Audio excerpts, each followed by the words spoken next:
guys, Lucky Letshabo here. It's another week on Coach on a Couch. Plenty to talk about as far as sport is involved, of course, and we'll go through as much of it as possible in terms of the various sports that are going on. The cricket's a bit of a mess at the moment. Fortunate for us to be in the top 8.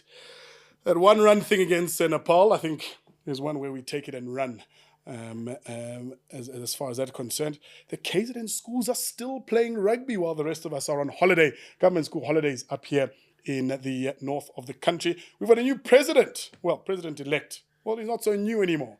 He's just coming in for another gig that's happening later this week as well. So we'll see how the parliament looks like. Hopefully we get a new education minister or even a sports minister. Just something, just shake it up as we look forward to the 7th administration in the country. Olympic Games, wow, they just keep getting closer and closer and closer. So not too sure exactly from a Team SA point of view where we're going. I just hope that the likes of Mr. Price, after that whole kit thing last time, maybe we don't have that again. Let's see what a kit looks like this time. I think the felties were pretty good, but the rest of it not so good. I'm not alone as usual. I've got my wingman here, my co-pilot, Dogs Biani. What are you saying? Lucky Luckster, episode 3. Yeah, this man. is starting to become a thing. I see we're in double digits in terms of followers, huh? Wow. We're not at 3.5 anymore. I thought the only time Oaks listened to us talk sports was at the bar. Well, without a beverage, but now look at us, huh? Dogza, plenty of sport over the weekend. Please tell us, firstly, Shamsi had to get us out of a big hole this weekend, huh? Thank goodness for Shamsi, because Rabada, he just never stepped up. And I mean, that's what a team sport is all about, really. Yeah. It's hard for a Cares boy to give credit to the Oak from down the road, but he really stepped in. 4 for 19. If Rabada's going to have a bad day, rather it be against Nepal and rather it be a drop catch than anywhere else. So I'll forgive this old Saints boy. Lucky Rabada's drop catch was ridiculous. I could just feel the embarrassment on his face.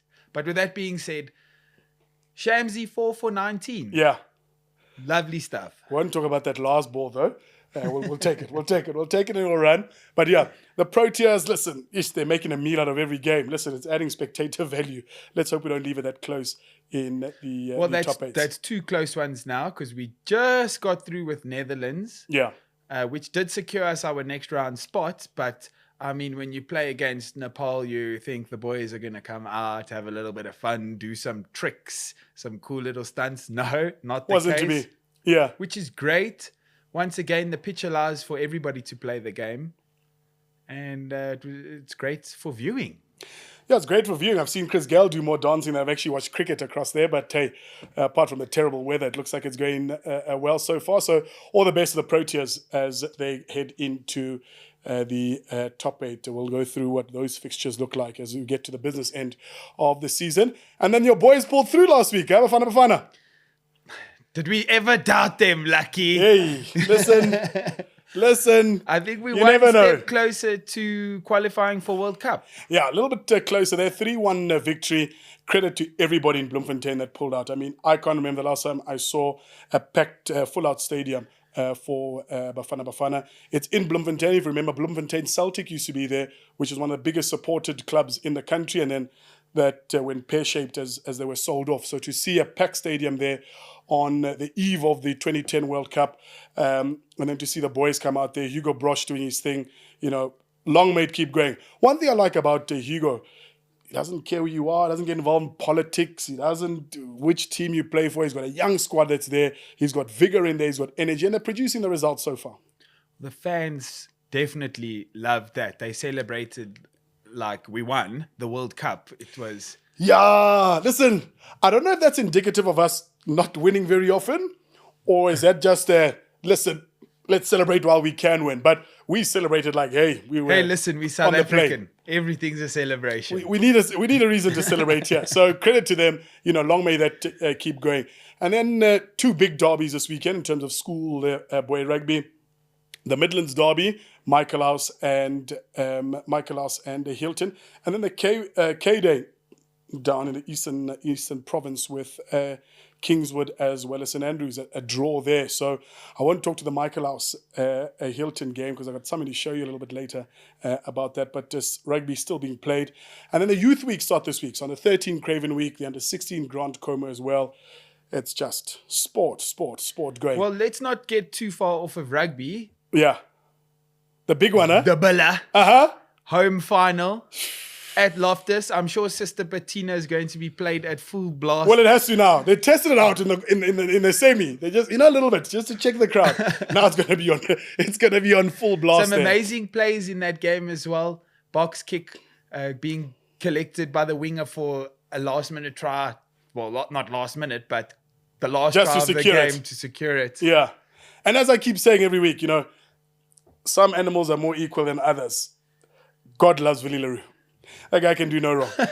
Again on Saturday, that guy was just having kicking. You sound like Rassie Erasmus. Yes.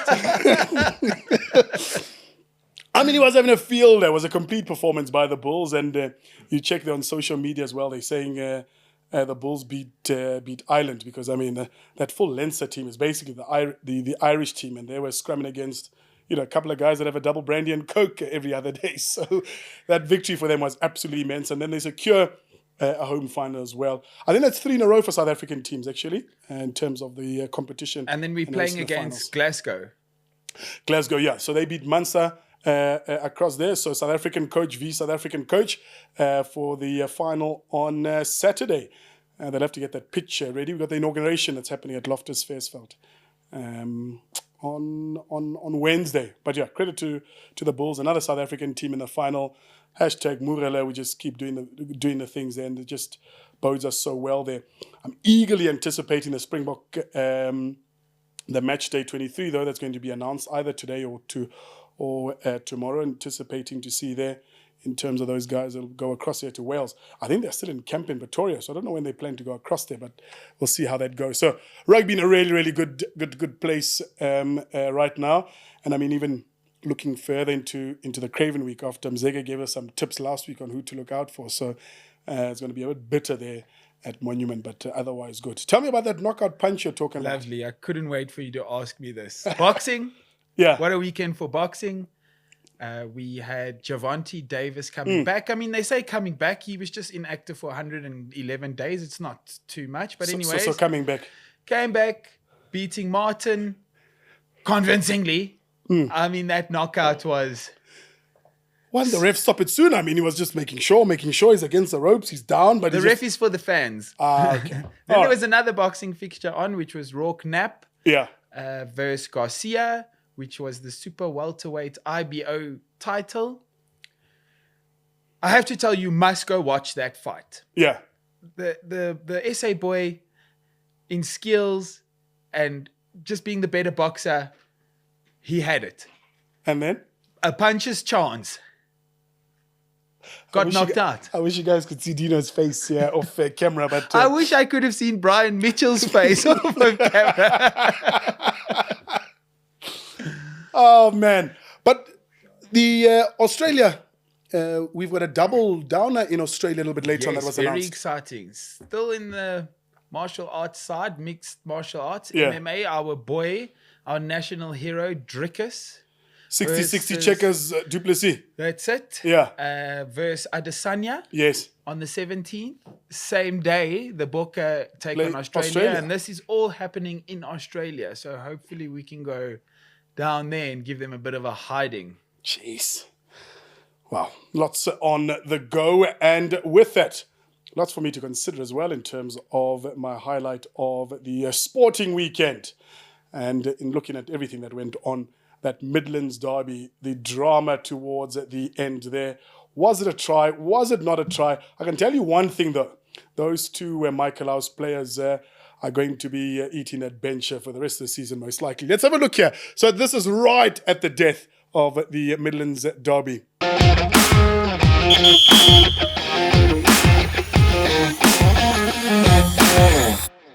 Big tackle coming in on a big man. So both sides have got a number of replacements out there now. Ivan Juko holds it in. His first thought was to put it on the boot, and his second thought It's a big, big kick. Is it going to go touching goal? That's what Kakeli will be hoping. That it has not gone touching goal. Is it a Coach! try? Is it a Coach! try? Oh It's a no! try. That's unbelievable. That is the most extraordinary thing you'll And ever see. just like that, try you're playing seconds next weekend. Seconds, my man, you're carrying barge bags for the rest of the season. How's that for a coach killer? Sneaky. How's that for a coach Sneaky. killer? I love the fact that they don't give up. It's what wins games like this. Certainly so. But was, I would say, tough beverages after that game. But considering the clientele in the Midlands, somebody's champagne wasn't as chilled as it should have been. Folks, let's welcome our guest for this week's show. Plenty to talk about. Let's welcome Hennie Liebenberg on to the couch.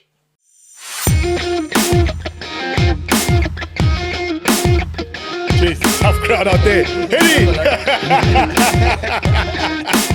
What are you saying, Hennie? Hey, brother. Lekker, thanks, man. Mooi. Thank you very much for joining us. No, thank you for having me. No, absolute pleasure. Before we get things going, please look into that camera there. Give us your name, your nickname, your claim to fame, and your reason to get up on a Monday. Sure.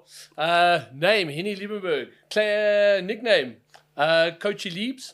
Claim to fame, probably one of the only SNCs you'll find that sings. Okay? Last question. What was the last Your reason to wake up on a Monday. Oh, reason to wake up on a Monday. Sure. Leg day. Definitely. Leg day in the gym. Come on. Okay. Our guest must be from the fitness industry. Like Yeah. In case you weren't sure, Hennie Liebenberg joins us.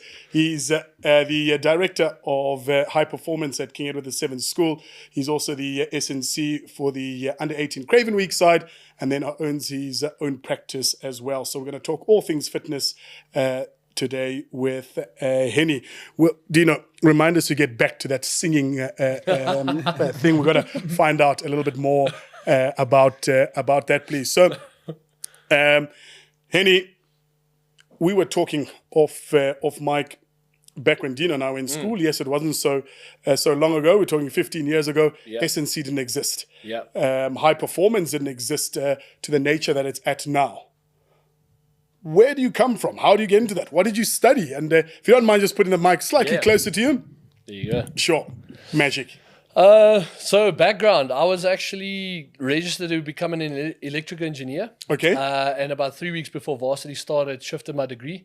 Reason for that being I come from a background of being quite morbidly obese. Okay. I was the chunky kid at school. Right. So I didn't have a lot of friends. Sport was the thing that gave me friends. I decided I can't leave it. Went to Potch, studied human movement science and physiology. Did my undergrad 3 years. Then stayed on for my honors. We were down from a list of about 120 applicants. We were 8 people that were selected. Sure. That finished the course. Then I thought I was going to stay on for my master's degree in Potch. Life had a different story for me. Ended up being very, very blessed, fortunate to be headhunted in a sense by a coach from UJ. They needed SNC starting quite soon. Phoned my lecturer in Potch, and I joined UJ in the Young Guns capacity. So I was the head of SNC for Young Guns, the under 21 club league and sevens. Yeah, was there for 2 years. And from there, met incredible people such as Bafana Nhleku, who's now done 20 box. Joey Mongalo, he was actually the director of rugby at KES in 2016. We were really good mates. He gave me a call, said, the guy's going, we need you here, do you want to come? And that's how I ended up where I am now. Yeah. Jeez, what a journey from Potch all the way here. Well, welcome to the big city lights. I mean, we've been here a while. We hear this term so often, high performance SNC. What do you do on a daily basis? Yeah, so a lot of people tend to ask that question. I think I'm fortunate. My role has got a lot to do in my mornings with a lot of admin, looking after sponsors, following up meetings with coaches, kids, because at the end of the day, I think the only reason we are not calling school sport at this point professional is because they have to still go to school. And they're not getting paid. Exactly. That is literally to the point what school sport has developed to. And therefore, the term high performance had to come in. My role is basically all our high performance kids that do, as you would know, ex-Cares boy, you have to do a summer and winter sport. Yeah. Managing the boys who tend to end up in 2 first team sports at the same time. How do we manage the load? How do we look after them? But a lot of the time, my role during the day, a lot of my coaching happens in the corridors. I'm very privileged that way. I've got a great bond with all the boys that I get to work with, making sure they stay clean shaven, making sure the discipline is there. Yeah. But that also translates exactly to the gym when I get to see them after school. So that high performance environment that you talk about, are you strictly overseeing first team players at role, or are you overseeing from that under 14 child right the way through? And I ask that question because with a school of over 1,000 boys, that's a massive load. You talk about load on yourself there. How is that managed? Yeah. Is there collaboration with coaches? Do you have people that are assisting you there? How does the testing work as well? Yeah. So starting out in 2016, I was the only guy, one man, one vision. Then basically realized, listen, I can't do this by myself. So my role is basically to look after all the sporting codes, their conditioning, their load management. And unfortunately, you're only able to do that as far as the coaches also buy into the system. So some sports more than others. Therefore, we might have a bit more interaction with some sports rather than others. But the thing is, from under 14, 15s, we try to reach them in a point of view where we change the phys ed system that we currently have. So phys ed is still something that I think is very underutilized. That's the way we reach them, because unfortunately we don't have the capacity, like you say, to have 300 grade 8 boys on a Monday morning, 300 grade 9 boys in the afternoon. So what we did is, in order to reach them, educate them, is to change the phys ed system. So that's been a big focus at this point, getting a lot of my education that I would initially do with the boys into that system, so it gets done by the educators. But then from under 16, we quite hands-on in getting them into the gym, a lot more education with regards to nutrition, gym, etc. And again, like you say, upskilling coaches. A lot of the educators that you find in the space have studied either physiology or sport or something in the... Or just have a general understanding because of their experience. And they might have been in a sporting team somewhere in their life. So by upskilling them in the knowledge and the way I see sport, specifically with strength and conditioning, by helping them with tools, ways to do it, conditioning, giving them a bit more background to what we do, they are able to apply what we want at all the different sporting codes and teams. So they become almost assistants, if you can call it that. But in that time, since 2016, I've added another S&C at the school. So I've got assistant sports scientist. We added a bio last year. And then we've got a full-time physio. And then obviously, as you would know, we've got Dr. Baxter, who's been a supporter of the program for years in Bedford. So that's our medical team and the high-performance team at this point of view. But if we had our way, we'd probably have one sports scientist or S&C per 30 to 40 kids max. Sure. Because that is where you're going to find real value. I think. Because I was about to ask, what does the ideal world look like in terms of that? So you'd have one S&C per 30 kids managing that load, managing those players full time. I think turn the school into a sporting institution. Select the guys you want to get better. Give us all the hands you have free. Okay. And let's go. No, so... ideal systems are ideal systems for a reason. I think it's a lot of people that are book smart that sit and write these ratios and codes. And when you get into practice, it's a completely different thing. And money is a big thing. You're at a school, we're there, we are so fortunate that we get to change kids' lives. We get to walk a journey with them. But unfortunately, at the end of the day, there's still a budget, because we're still an institution that has to run like a business. So very cognizant of that. And that's why we've made do with a lot of what we have. And the way we've brought in extra staff is over the years and phased them in, because that way you don't go to a headmaster and say, sir, can I please have X budget, and he just signs it off. Yeah. It's not going to happen anyway.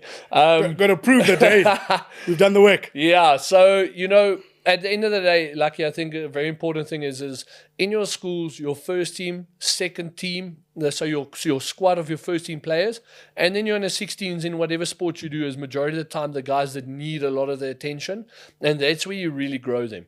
If you've got some extra hands-on time with the juniors, or you've got the hands to get to them at an earlier point, 100%. I'm firmly a believer of I think education for them is more important than physically getting into the center, because if they understand why we do things and the why behind it, as you'd find with this generation, they just want to know why. Whenever you say, go do X, Y, and Z, they're just like, why, sir? You can answer that. You've already won 90% of their attention. So our big thing is driving the why. Why do we do it? This is the reason behind everything. By the time they're under 16, they've got a really good idea and knowledge of how the system runs. Sure.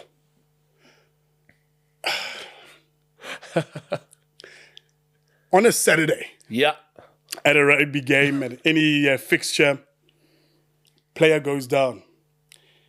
The yellow lot, all you guys are on there.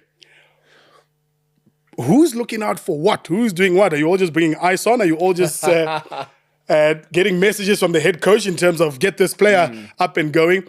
You know, and you put it wonderfully in terms of this is your team that you're with, whether it be the doctor, the physio, the bio, the assistant sports scientist as well.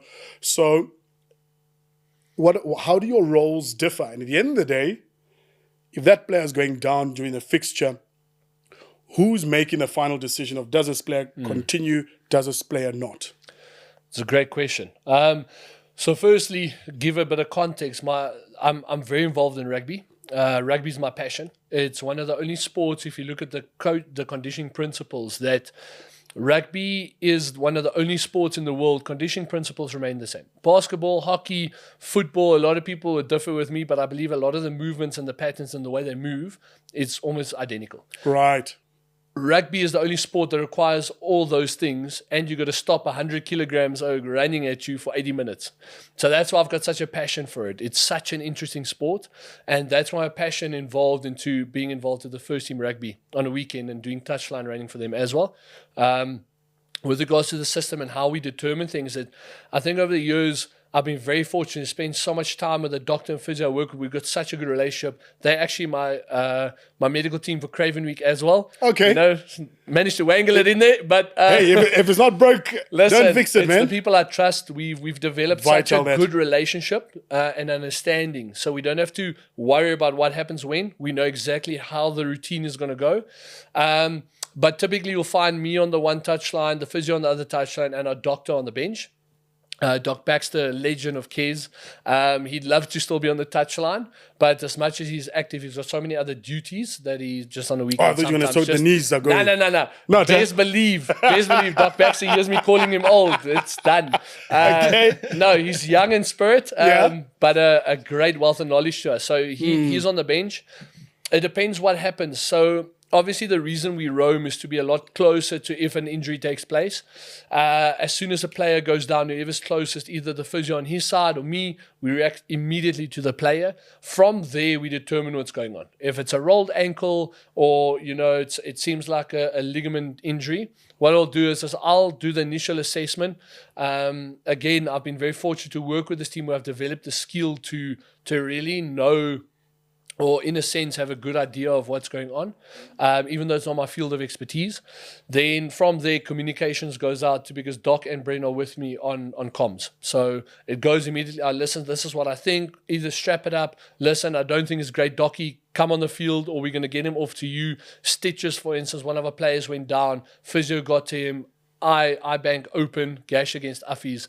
Immediately, Doc, team's coming to you, please just suture him up so we can do our thing. Doc confirms that he's in control, so we can then release. At the end of the day, I think the doctor always has the final call. Right. It is. Doc is who he is, and he's got the expertise he has after years of developing himself, and he is a incredible sports physician. We trust him with everything we do. So he's the end authority that makes the decision. After him, Brendan, physio, always on the field. Again, the medical registration with the HPCSA board, it's just they've got a lot more, how can I say, credibility, or not necessarily credibility, but authority with them. And then they've got the paper. I always hand it over to them. So I give my initial idea of what it is. Brendan, Doc will confirm it. We go from there. Simple but very complicated scenario. So I'm really glad it works for you guys. You look at the evolution of player injuries, medical attention, medical personnel. I mean, we were joking when we were at school. You used to go down suspected concussion. They used to come with those magic salts under your nose. You used to come awake. They used to say, "What's your name? Where are you?" "No, sir, my name is, I'm at Saturday playing against Instidians." Right, off you go. Dislocated shoulder. They used to pop it back in.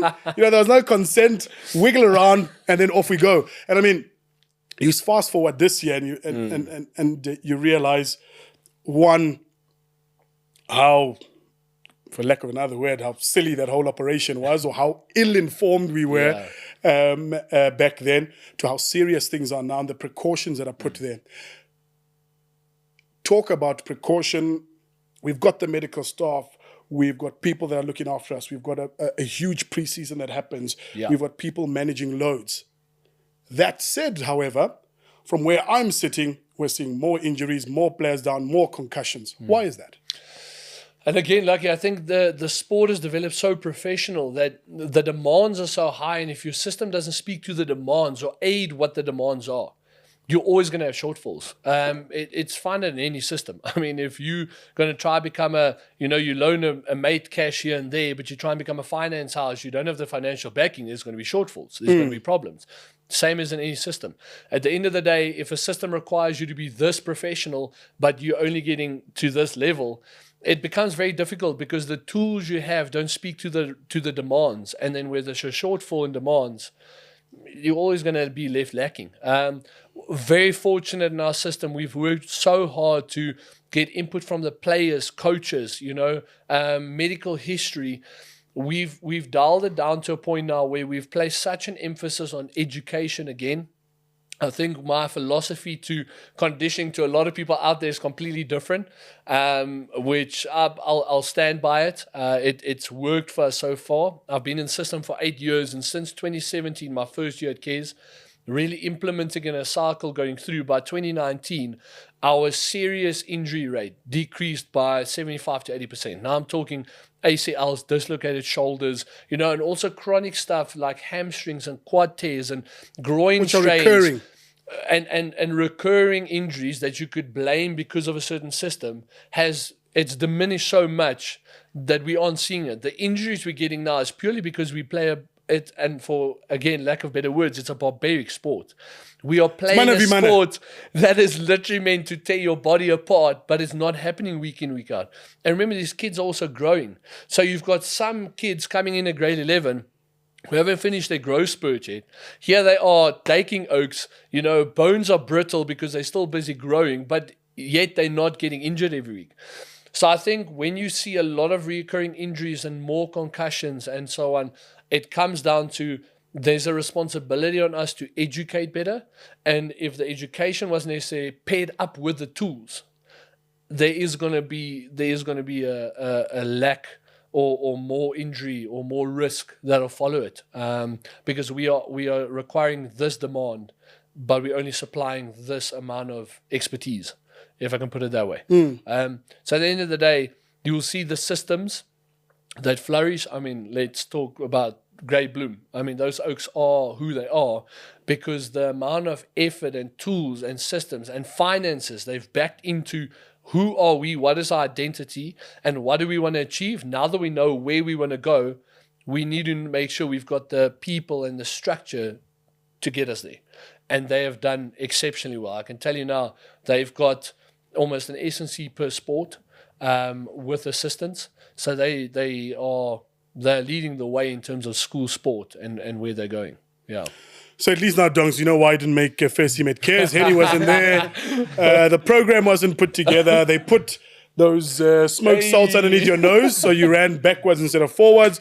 I mean, it's done. So you should ask for your jersey back, Donks. Yeah, lucky it's a completely different time. Just to say, from a role that didn't exist to now a role that has assistants, which also then leads me to a question that I have is, you come across a lighty, let's say under 16 to first team. I mean, the gap there is 2 years. It's not major. It's now. 2 years goes past in a career really quickly, but you find a lighty. How hard do you push this kid to put on the right size, put on the right weight, be in the right place immediately? because we want this guy to be great? Or is it a process to build him up so that when he's 24, he's great? How do you find which route you're going to go? Is there a balance? I think, again, it speaks completely to and I'm just going to face you, I think it speaks completely to what your beliefs are as an S&C. I think at the end of the day, you get strength and conditioning coaches, and all fairness, because sometimes it works for them. They believe we're going to go the hard route because there's no other option. Me and my team, we firmly believers of the kid first, because at the end of the day, we can get results now. But what's going to happen and what is the feedback that's going to come back in 3-4 years? So with us, I'm a firm believer, I always tell my boys, big picture. Yes. Think big picture. Let's talk about where you want to go and what this specific thing is we're trying to achieve. How does that affect where we want to go? Simple example. We have a boy who's got an ankle injury.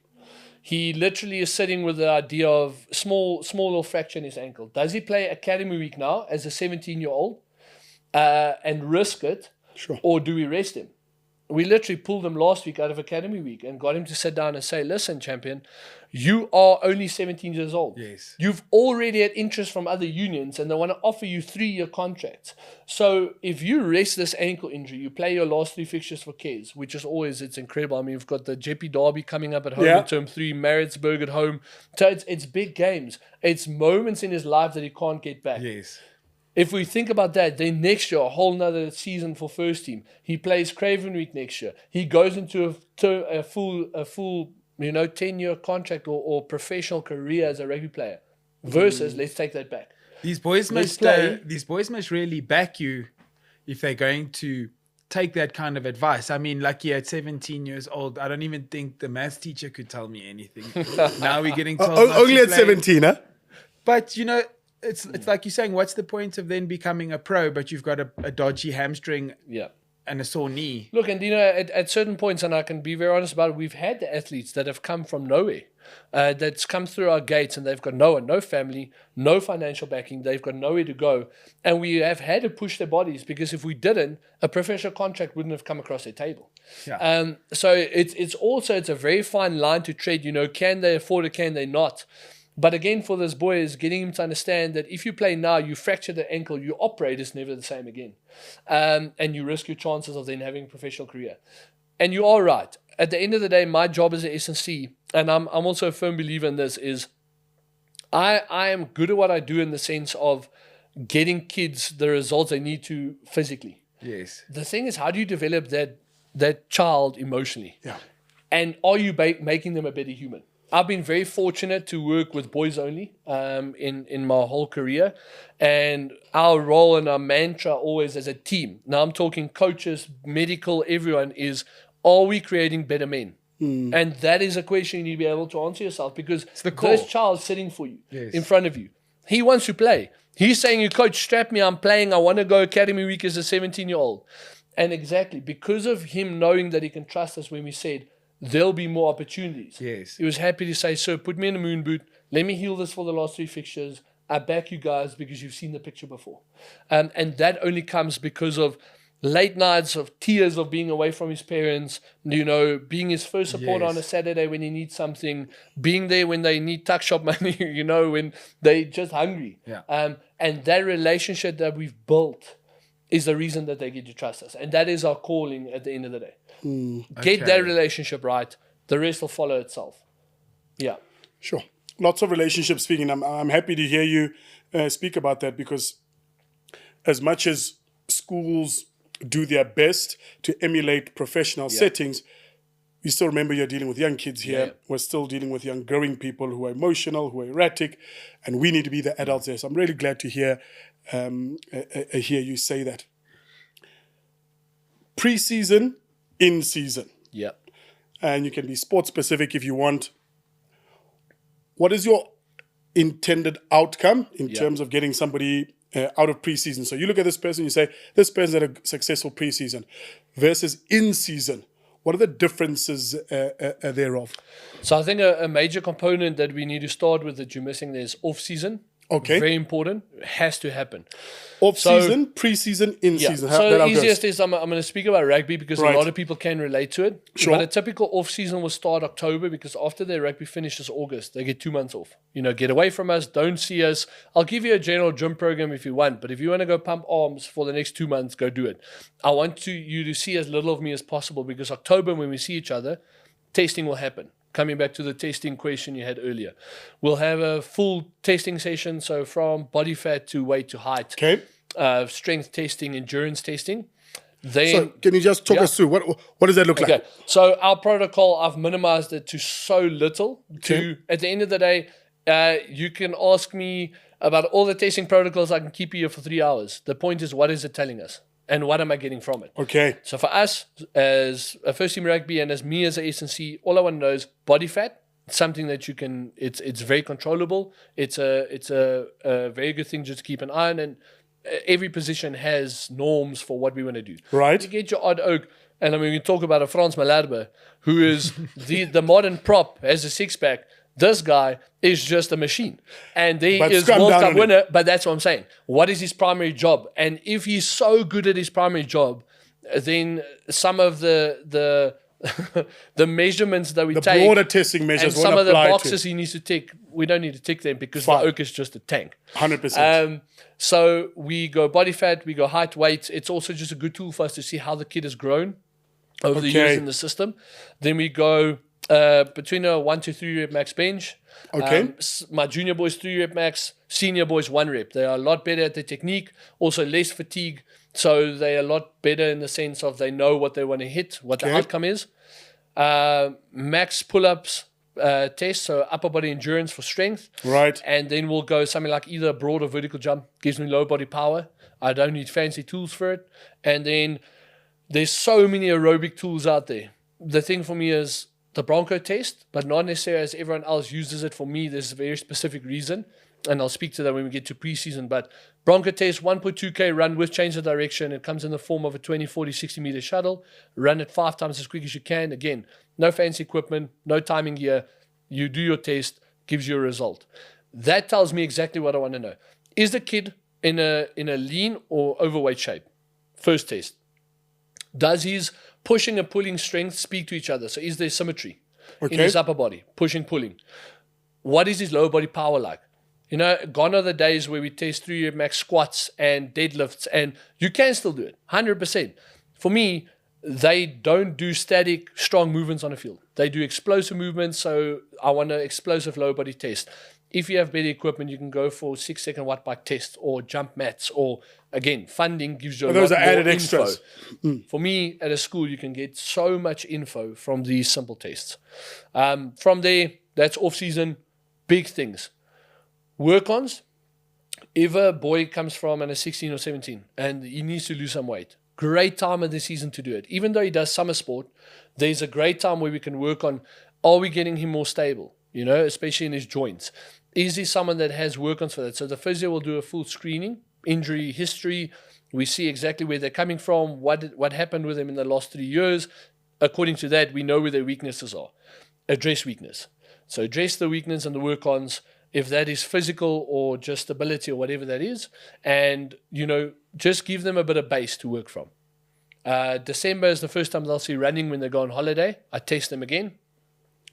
And I've seen holidays are running. Yeah.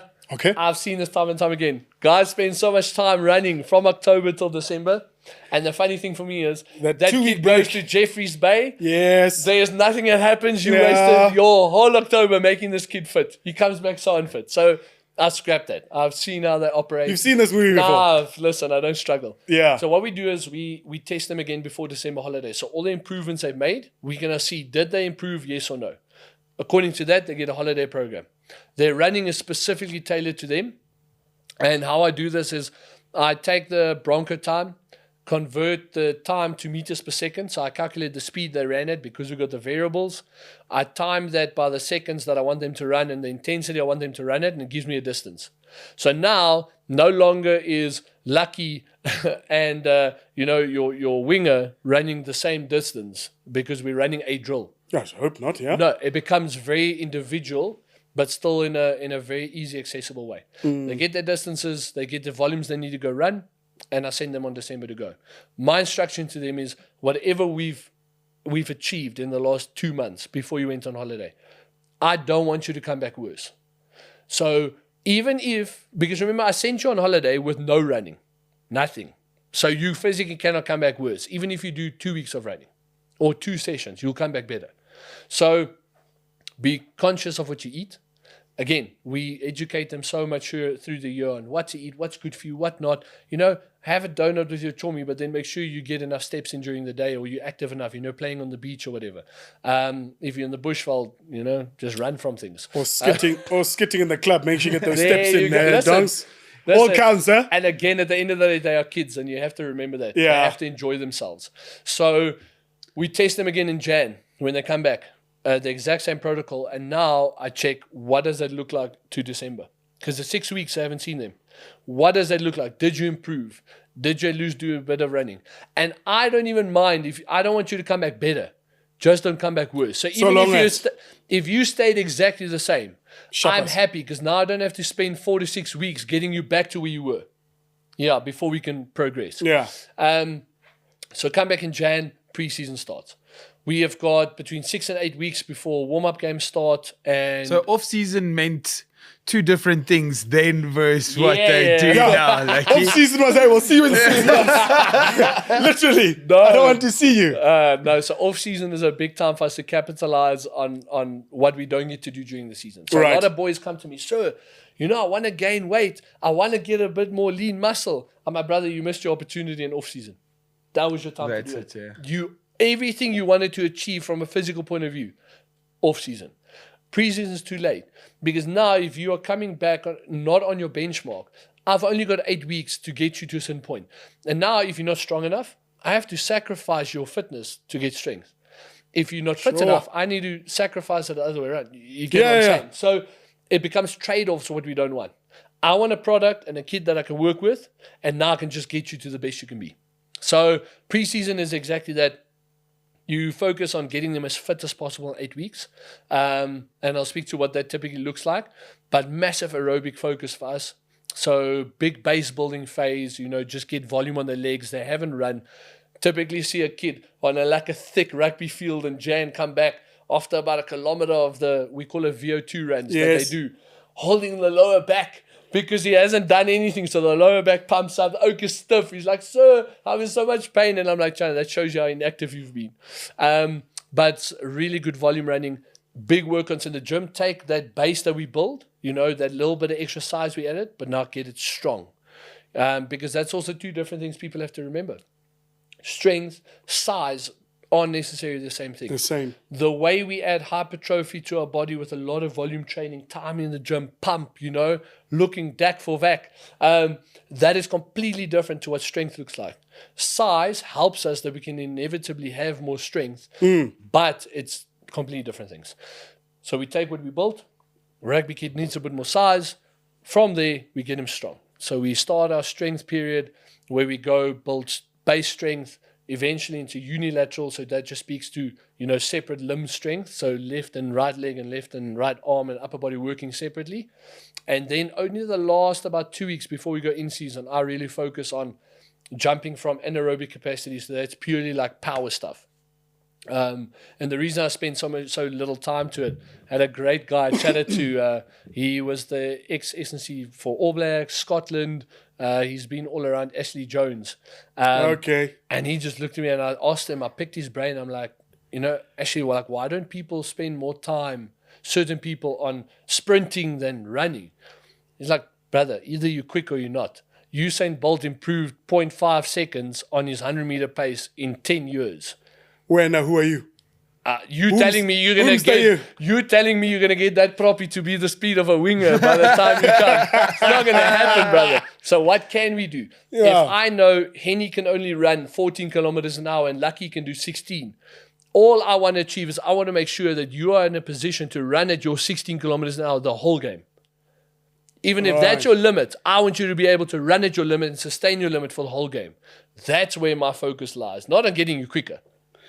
Because we don't have the time for it. No, we need our money back. Because at school, Okay, we used to do beep tester. Whether you're a forward or a back, wonkumuntu. If you're not getting 13 plus, you are considered you are unfit. Then at water polo, we had to put on rugby jerseys, whether you were the winger, the center forward, the goalkeeper, wonkumuntu, butterfly. There we were. And we had to do 3Ks before. There was none of this. What can this body do? Output, what our eye. I wish we had a godfather to talk to like Hennie. I mean, we ran around like headless chickens. Some guidance like this would have been lovely. You know, when it came to rugby stump, season, a winger had to tackle a tight end. If you couldn't, case 8, Papa. You dig. The only reason us water polo players made it into that rugby squad is because coach was looking for some fit boys. Yes. Pulls Literally. in there and he says, all right, you Oaks are the ones. Come You guys here have now. done VO2s on the regular All of anyway. a sudden, we have to use our legs. Yeah. I mean, Aye. No ways. Okay, so that's the preseason, Preseason journey. in season. In season. In season, maintain. You have got very little time to improve in season because, again, the program for a school kid has become so professional. We go warm-up games into fixture starts, into festivals, into Craven Week, into if the kid then makes SA schools. And then 2 months. Still rugby game. Yeah, I mean, take an example for us. Our hooker from last year literally went full season, Craven Week, SA schools, came back. He only started his off time in September.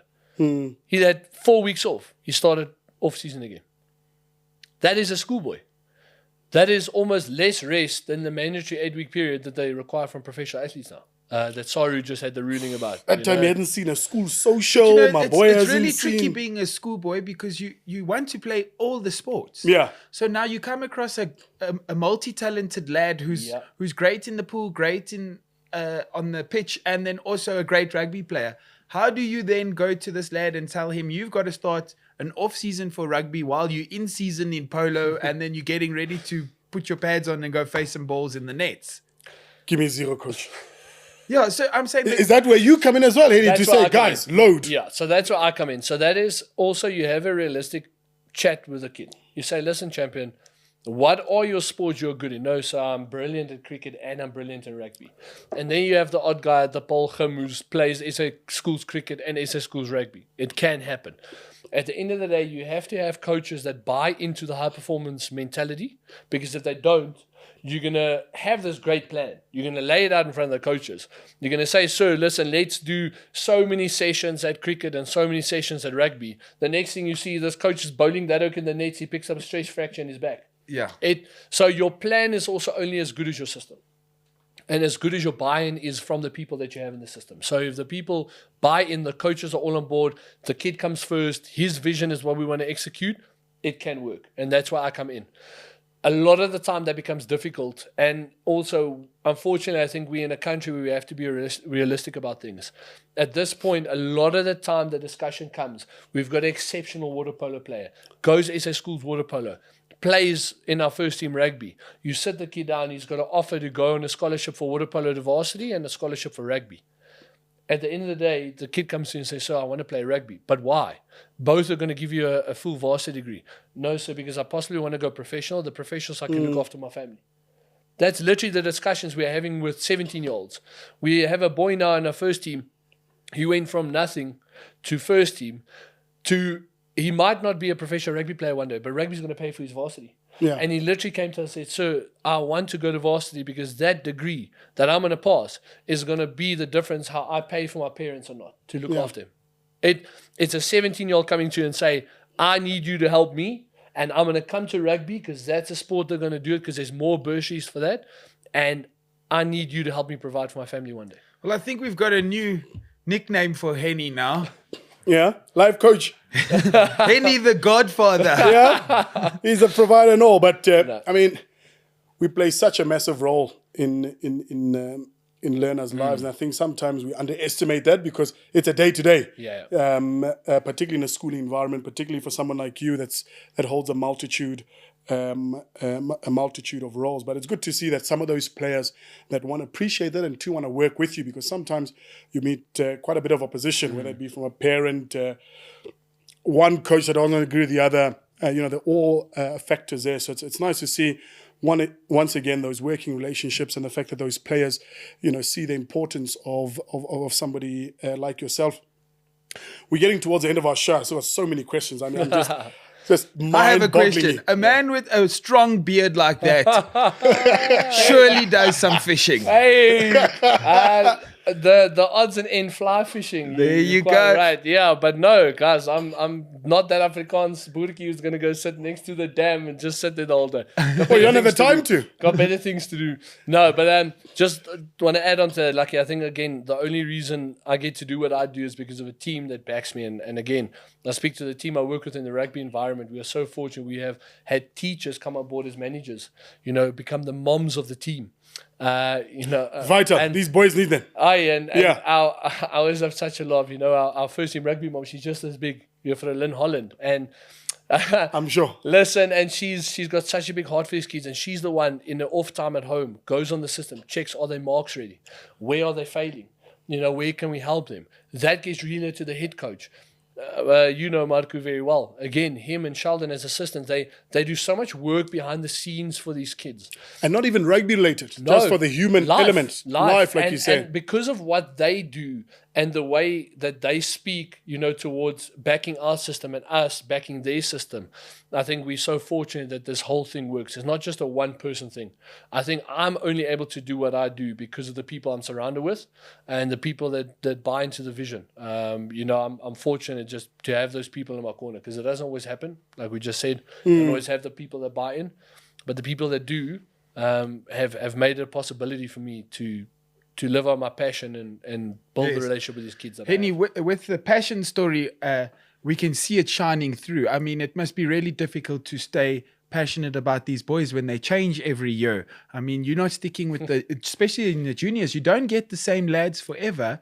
And for you to be passionate every year for a new crowd like this and build the boys, I think we actually need to give you a thank you for that. So, I mean, one day, hopefully these boys will look back and appreciate these kind of steps that were put into place. And Lucky, you look back at when you played sport. Now imagine you had a little somebody giving you a Hey, not just those. Remember those jumping drills and max we had jumps. A Hungarian water polo coach who wouldn't let us go to rugby, and the rugby coach found out you were at water polo. And you were in trouble there. Oh my goodness. No, and again, I think the passion, disclaimer, I'm exiting my full-time role at the school I'm at end of the year, and that was purely a family decision. It's just, my wife is a director at a law firm, so, her life gets busy. I've been so blessed to do what I do for the last 10 years, and I just decided, listen, I need to spend more time with my wife, be there more. So give us a small little insight of what the future looks like. Yeah, so exciting, man. I'm opening my own gym in my estate where I live in Centurion. Okay. So it's going to be a space. Where is that? Tell the guys, but where they must come find you. No, so I live in the estate Heritage Hill in Centurion, just outside Midstream. Going to build up a facility there, more so for the residents, but then where people can come see me if they want. Okay. But my speciality is purely in biomechanics. You guys come to me and say, I can't sit, or a rugby player, and I've had that now, comes to me and says, listen, I've had an ankle up, I can't squat. For me, I can't see that working is not acceptable because you're a professional player, you need that thing to function. And a lot of people just don't spend the time to now retrain his brain how to use that joint after the op has happened. And it's simple fixes. So that's where my passion is also. I love challenges, people coming to me and say, I can't do X, Y, Z. And sometimes a rugby player comes to me and says, I had a shoulder up, I can't bench anymore. Well, then we reverse grip bench if that's comfortable for you, but you need to be strong in all facets. Otherwise, you're not going to have a career anymore. So problem solving. But then my business, I'll launch full-time next year. So I've got a business on the side, got a few professional athletes I look after. I don't have massive capacity right now to take on too many people because of my full-time job at Cares, and that always comes first. But my company is HLPC, so HL Performance Consulting. Right. And literally what I do is I come alongside professional athletes, never write off their S&Cs. So the strength and conditioning coaches they have, I kind of try and identify gaps in the program where it isn't too specific to them.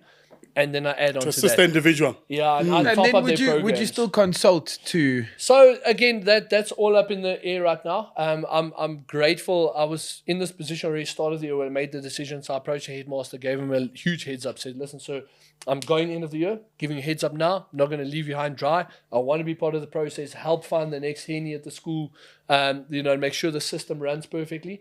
So we're busy in negotiations now. What is that going to look like? Who do we bring in? Where do we go?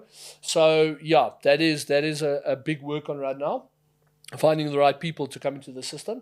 And then obviously by about September, I'm looking to launch my website and everything on my training platform properly.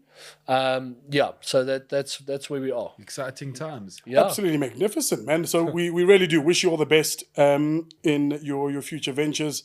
I mean, certainly as an old boy, King Edward is in a much better state today than it was back when we were at school. And it's wonderful, to see the prominent athletes, not only at school, but with your work as well, with the provincial weeks. And it's just this work that you do behind the scenes. We got to have you back, Hennie, because I want just to show, we got to talk about this junior development thing, talking from an ECD point of view. I mean, you look at grade noughts and grade ones, kids can't run straight. They can't walk straight. They can't throw a ball straight. And I mean, you get schools that are getting these monkey what people that come in to do stuff, and it's just a mess. And equally to myself, who's in the classroom, you see, how the learner falls behind because of a lack of ECD, because of a lack of that development in the classroom from an early age. I can only imagine, we talk here about, we used to climb trees and get up to nonsense outside, and that helped with our core strength and bloody blah, bloody blah. Where kids today are not doing that. And just to ask a kid to sit still for 40 minutes without a crouch posture is just a mess. So, but that should be a show for another day. I'd really like to pick your opinion on that there. But we've learned so much today. Dino, reverse bicep, huh? If you can't, reverse bicep there. Dongsa, what does the week look like? I know we've got a president coming in a couple of days' time. 2 new deputy presidents are looking in. Anything else on the horizon? URC final? Yeah.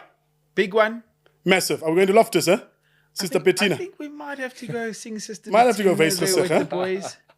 And then Academy Week starts next week. We're going to make our way across to Jeppy to check it out there. Hopefully spot a couple of kids moving the ball around. That's it. And we're getting closer and closer to a Bok fixture as well. So that's how we've been waiting. We've been waiting. Especially, the new look side. Let's see what those guys look like. A hell of a lot of injuries. And then obviously, final 8 of the Cricket World Cup. Yeah. Can we do it without the... Guys, we're just here. No, we're just here. So plenty of sport coming up this week. We'll make sure that we give you a full lowdown there, but really, really interesting conversation. Hennie, online, where do we catch you? At this point, a very private Instagram account. Okay. No, hl.liebenberg. But as I said, just keep an eye out. Running from September. My website and all my social media pages were up and running for HLPC. Okay. Yeah, for now, anyone who wants to reach me, they can just literally email me, hennie@hlpc.co.za. Okay. And I'm sure we can, we'll put those details on our pages as well to reach out in case people need a consult, need somebody to move them into that midstream complex that you're talking about, might be something there. So that's where we reach at the moment. No, 100%. All the best, Hennie, particularly for the upcoming Craven Week at Monument, at Hoërskool Monument on the Ras van Rooyen there with the lads. That's it. I know you're very familiar with most of the boys here, so hopefully they make your life as easy as possible. Yeah. And then all the best for the remainder of the rugby season at King Edward. Like you said, those 3 fixtures that happen at the end of the winter holidays. Hennie, 100%. Absolutely pleasure having you. Thank you very much for for having the me. time. It's been an absolute pleasure. Looking forward to being back. Yeah, no. Don't worry. And we'll make sure there's not a dodgy shirt next to you. Listen, this thing. I'm not sure who put that shirt on there. You've got enough guys in the studio who cares, boys, who should be able to fix it. St. David's They beat got a St. double. Benedict's, and all of a sudden there's a shirt in studio. I mean, it's a Saints battle there, St. Benedict's and St. David's. But they've actually done well, St. David's. So we'll have it on for this weekend. Yeah, they beat St. Benedict's at St. Benedict's, I think. Yeah, over this weekend here. Gee whiz, folks. That's us for another week. Dongster, we'll check you next week, huh? Lucky, same place. Same time. So, folks, please remember to join us, Coach on a Couch. Like us on YouTube. We're on TikTok. We're on Instagram as well. Myself, Luxter_08. Dino Valentino Biani, he's there as well. Please let us know which guest would you like onto the show. What questions would you have for these guys here? Would really love to engage with you, so we make sure we get the right people on here asking the right questions, because we're from where Dino and I sit on the couch here, we're just learning every day. We thought we knew a thing or two about sport, but every time this week here, the guests just prove something different. Folks, that's it from us this week, from Dino and myself, from our couch To yours. We'll see you next week. Finally got it, guys!